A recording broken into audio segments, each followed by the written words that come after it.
I think there's a pretty strong argument to be made that Ethan Hunt is a superhero. If I had to get scientific about it, I might say that Hunt is sort of a combination of Batman, Mr. Miracle, and tonight's special guest star in his final appearance anywhere. Lover, rebel, movie star, your heartthrob and mine, Longshot. He's prepared for any situation, and when his arsenal of plans go pear-shaped one after the other, he's quick to improvise the plan Z that gets him and everybody else out of trouble. He can also beat the shit out of basically anyone, which is super useful for him and fun to watch for me. Add to that the fact that he's a marksman, a driver, a pilot, an athlete, a daredevil. Oh, there's another superhero. An escape artist, a lip reader, a tactician. He's really good at math. He has total recall. And he has a Christ-like desire to save everyone. You are now fully in the terrain of superhero-dom.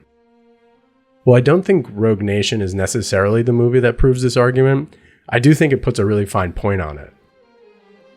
Throughout the film, Hunt's unknowable and seemingly reckless methods are questioned repeatedly, only for him to prove his naysayers wrong by pulling victory after victory from the increasingly toothy jaws of defeat, in ways that verge on the superhuman. Case in point, Hunt's nemesis in Rogue Nation, Solomon Lane, has a very complicated plan to unleash his anarchistic paradise on Earth. In order to defeat him, Hunt must hatch and execute an even more complicated plan of his own. A strategy that culminates in our hero memorizing a oh my god, this is so crazy. A $2+ billion super secret army of assassins budget, and then destroying the original spreadsheet, which is simultaneously ridiculous and amazing. This renders Hunt into a living hard drive, a vessel for illicit information that only he can control and purify. I am the disc.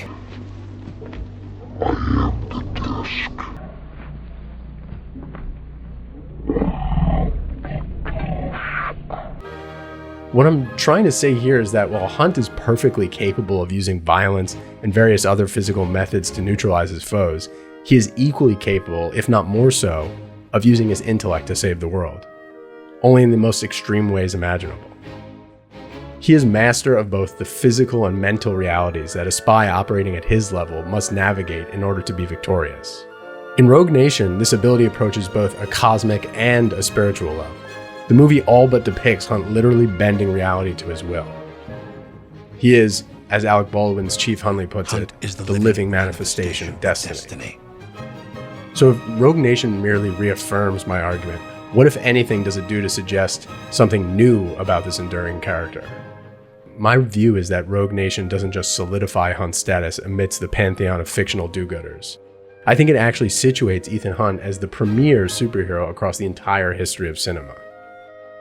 I don't argue this point lightly. I have spent my entire life reading, watching, and imagining the exploits of this or that superhero.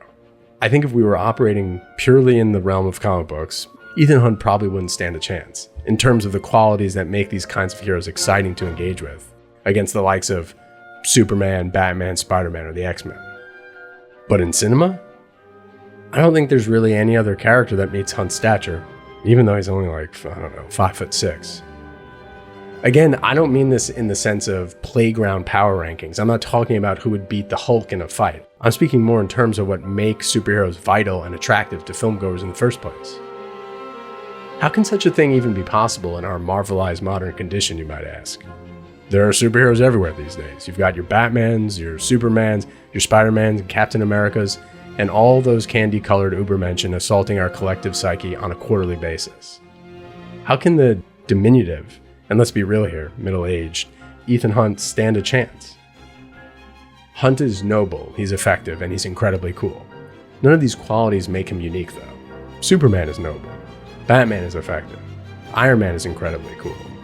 What separates Ethan Hunt from the aforementioned heavy hitters is that he exists in a reality very much like our own. This is what people think about Batman in the Nolan movies, but the more time passes between now and the release of those films, the less realistic they seem to me.